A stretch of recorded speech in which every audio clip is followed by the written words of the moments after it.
No vídeo anterior falámos sobre Ethereum e Smart Contracts e sobre como é que eles conseguiram transformar um sistema onde era apenas permitido transferir fundos para um sistema onde agora é possível criar aplicações inteiras. E hoje vamos focar-nos numa das peças mais fundamentais desse novo ecossistema, as stablecoins. Porque quando muitas pessoas entram em cripto, pensam logo em volatilidade. Pensam em Bitcoin a subir e cair. Pensam em altcoins a fazer movimentos extremos. Pensam em ciclos de euforia e pânico. Mas a verdade é que uma grande parte do ecossistema atual funciona apenas porque existem ativos que fazem precisamente o contrário: manter a estabilidade do preço. E esses ativos são então conhecidos como stablecoins. E embora pareça simples à primeira vista, existem aqui nuances muito mais profundas do que a maioria das pessoas consegue compreender. Neste vídeo vamos falar sobre o que são stablecoins, para que é que elas servem, porque é que são tão relevantes, quais os principais riscos fundamentais e também a diferença entre stablecoins centralizadas de stablecoins descentralizadas. E perceber as stablecoins é essencial porque elas são de facto o que fazem a ponte entre o mundo financeiro tradicional e o mundo on-chain.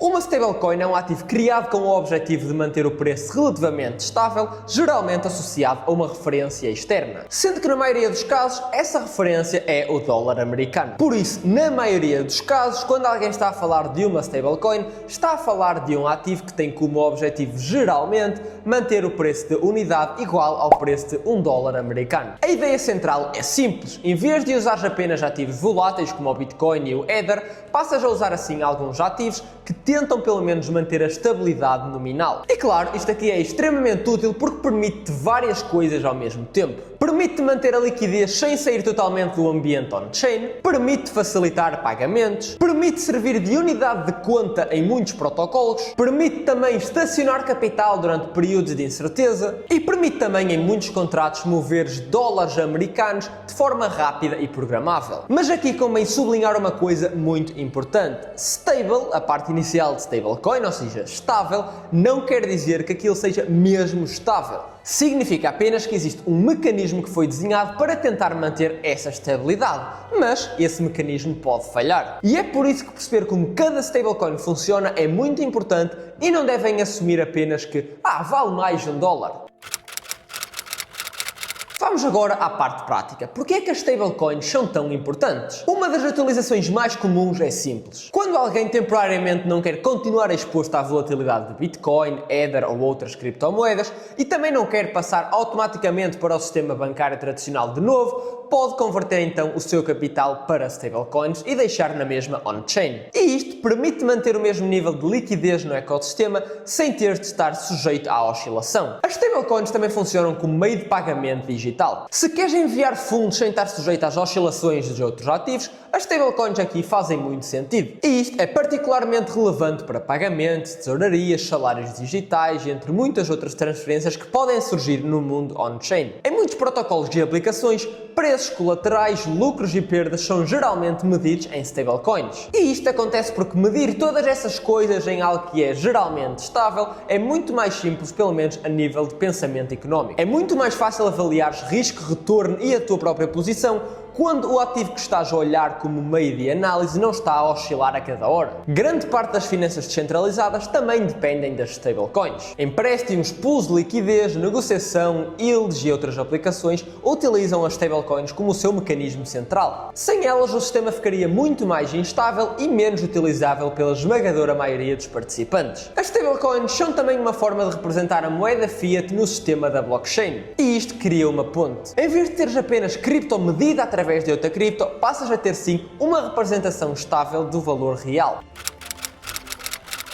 Aqui está a pergunta realmente importante. Como é que uma stablecoin tenta manter o seu preço estável? A resposta é que não há uma única resposta, depende do modelo. Existem vários tipos de arquiteturas, mas vamos aqui pensar em três categorias principais. Em primeiro lugar, stablecoins respaldadas por reservas. Neste modelo, a emissão do token está em teoria suportado por ativos de reserva. Esses ativos podem ser dólares, equivalentes de caixa ou instrumentos financeiros de curto prazo. A lógica é que se há confiança de que existem reservas suficientes por trás, trás, o token tende a manter a paridade. Depois temos também stablecoins colateralizadas por cripto. Neste caso, a stablecoin é criada com colateral em cripto que está alocado num smart contract. Ou seja, não existe necessariamente dinheiro fiat real alocado numa conta bancária real a suportar o token. Tem sim ativos digitais bloqueados para absorver a volatilidade. E em terceiro lugar, modelos algorítmicos ou parcialmente algorítmicos. Aqui a estabilidade depende mais de incentivos de mercado, arbitragem, mecanismos automáticos de contração ou expansão ou relações entre tokens. Na teoria isto até pode parecer elegante, mas na prática isto pode ser algo extremamente frágil. E a história já mostrou que modelos deste tipo podem colapsar rapidamente e brutalmente quando a confiança desaparece. Vamos começar pelas centralizadas porque são as mais fáceis de entender. Numa stablecoin centralizada existe geralmente uma empresa que está por trás e que gera o sistema. Essa entidade ou empresa emite os tokens e garante que por trás tem uma quantidade equivalente de reserva para suportar aquele valor. A vantagem aqui é a simplicidade, porque para o utilizador comum isto é praticamente intuitivo. Existe uma entidade responsável, existe uma promessa de respaldo, existe uma ligação mais direta ao sistema financeiro tradicional e claro, isto aqui acaba então por ajudar na adoção e na liquidez. Mas existem, claro, também desvantagens claras. Primeiro, tens o risco de contraporte, ou seja, dependes da entidade emissora. Segundo, dependes da qualidade e transparência das reservas. Terceiro, existe risco regulatório. Quarto, existe potencial de censura, congelamento ou de controle dependendo da estrutura do emissor. Portanto, quando utilizas uma stablecoin centralizada, ganhas no sentido de simplicidade, mas sacrificas o fundamental de descentralização. Agora, as descentralizadas. Aqui a ideia é tentar criar estabilidade sem depender totalmente de uma entidade central que tenha então as suas reservas numa conta bancária tradicional. Em vez disso, a estabilidade passa a ser assegurada por reservas on-chain, regras definidas em smart contracts e mecanismos de liquidação automáticos. A vantagem principal é óbvia, reduzes a dependência numa entidade central, aumentas a transparência on-chain e aproximas-te mais do ideal de um sistema financeiro na blockchain. Mas também existem dificuldades. Em primeiro lugar, o sistema tende a ser mais complexo. Segundo, o colateral pode ser volátil. Terceiro, em situações extremas de mercado, a robustez do sistema é posta à prova. E em muitos casos, a descentralização nunca é absoluta. Há nuances, dependências indiretas e trade-offs. Ou seja, descentralizado não significa magicamente não haver risco. Significa apenas que a natureza do risco é diferente. Agora entramos na parte que mais importa, porque muita gente olha para as stablecoins e pensa: se é estável, então deve ser a parte segura deste mercado. E isso pode sim ser uma ilusão perigosa. Se uma stablecoin centralizada afirma ter certo respaldo, a pergunta crítica é: estas reservas existem mesmo? Têm liquidez? São bem geridas? E a confiança vai depender muito disso. Uma stablecoin pode perder a paridade, pode deixar de valer $1. Isto pode acontecer por pânico, dúvidas de solvência, problemas de liquidez, falhas de arbitragem ou colapso do próprio mecanismo de estabilização. Se existe uma entidade central, ela pode sofrer pressão legal, restrições ou bloqueios. E isso afeta automaticamente o token e a forma como ele circula. No caso das descentralizadas, o risco não está apenas no colateral, está também no código. Se houver falhas nos smart contracts, problemas de design ou ataques, a estabilidade pode ser comprometida. Nenhuma stablecoin funciona sem confiança. Mesmo as descentralizadas dependem de confiança. Confiança no mecanismo, no colateral, no mercado e na confiança do sistema resistir ao stress. E quando a confiança quebra, a paridade pode quebrar com ela.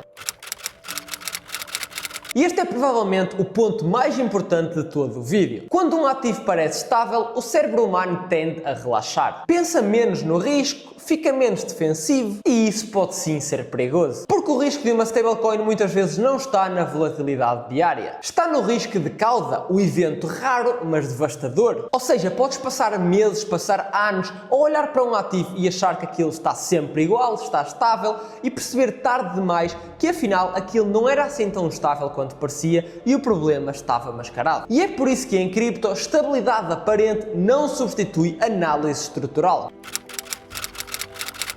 Se eu tivesse que resumir a diferença principal, diria assim: as stablecoins centralizadas tendem a ser mais simples, mais líquidas e mais fáceis de utilizar, mas dependem de confiança numa entidade central. As descentralizadas tendem a ser mais alinhadas com a lógica nativa da blockchain, mas são geralmente mais complexas e podem ser mais difíceis de avaliar. Nenhum modelo é perfeito, ambos têm trade-offs. E perceber esses trade-offs é muito mais importante do que tentar encontrar uma resposta simplista no sentido de esta é boa e aquela é má.